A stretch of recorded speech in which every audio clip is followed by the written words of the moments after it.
So I think Scoop was successful because he could see issues from more than one perspective. And there are a couple of stories that illustrate that. The first is, I remember being on the Senate floor with him while he was managing a piece of legislation. So that means that he's down in the center right-hand desk, not his own desk, but the desk where the majority leader or minority leader typically sits.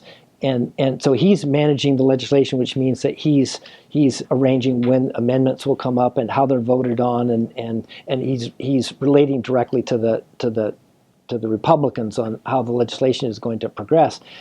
And every time there was a vote on a major amendment to this legislation, senators would, in effect, line up the middle aisle leading to his desk. And I'm sitting in the little chair next to his big chair, as we used to call them, and I'm wondering, why are these guys lining up to talk to Senator Jackson? So I saw him there. They're just a couple feet away, and they'd come up, and he'd say, "You're with me." And the senator would raise his hand and say, Senator from Louisiana, Senator Louisiana, aye. And then he would tell others, he says, "You're against me on this. Vote no." And it was his amendment. But he would tell them, "I know your politics." He was telling them vote against me, but the shorthand was, the longer version was, he knew their politics. He knew they didn't know what the amendment was about, but he knew that if they did know what the amendment was about, that they would be against it. So he just told them, vote against my amendment. And I'm thinking, why would you ever tell somebody to vote against your amendment? And the reason is because it created this trust. They knew that he was not going to mislead them. And that when he told them, "You're with me," they could just vote confidently in favor of him, because if it wasn't good for their politics, he would have warned them. And so and I saw other members who would be sponsoring amendments on the Senate floor, and during that 15-minute period, not a single senator would come up and even talk to them. Actually, I saw Pat Moynihan standing on the Senate floor after one of his amendments was being voted on. Nobody came anywhere near him. Now, I don't know exactly why that was, but with Scoop, it was literally a line of senators asking him how they should vote on his amendment. So Scoop's ability to work with people who disagreed with him was illustrated by another story that I remember well. We were on the Senate floor, and I believe this was the Reclamation Reform Act of 1982.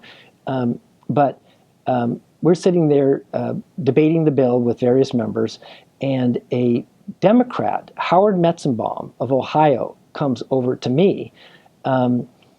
And although he's a fellow Democrat, he was a very liberal Democrat and from the Midwest, not the West. So he thought that these Western water programs were a giveaway of federal dollars, and he was very much opposed to them. So from a practical perspective, he was as opposed to the legislation as if he was of the opposite party.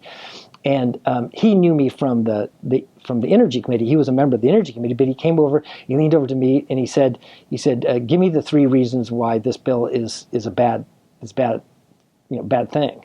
And I'm like, "Well, I work for him, but."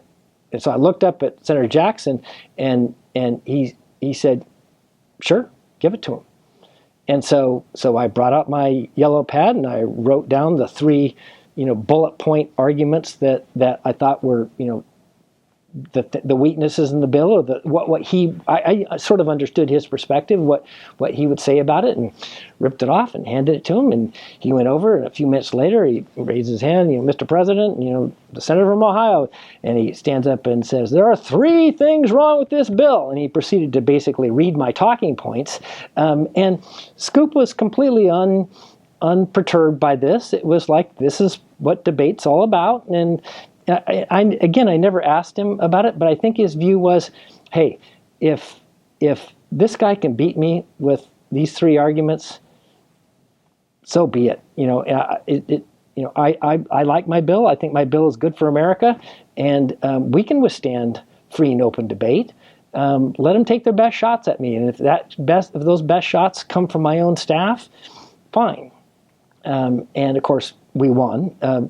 His amendments were defeated. So, in a certain sense, he may have figured he had the upper hand, but still, it was part of the way he did business.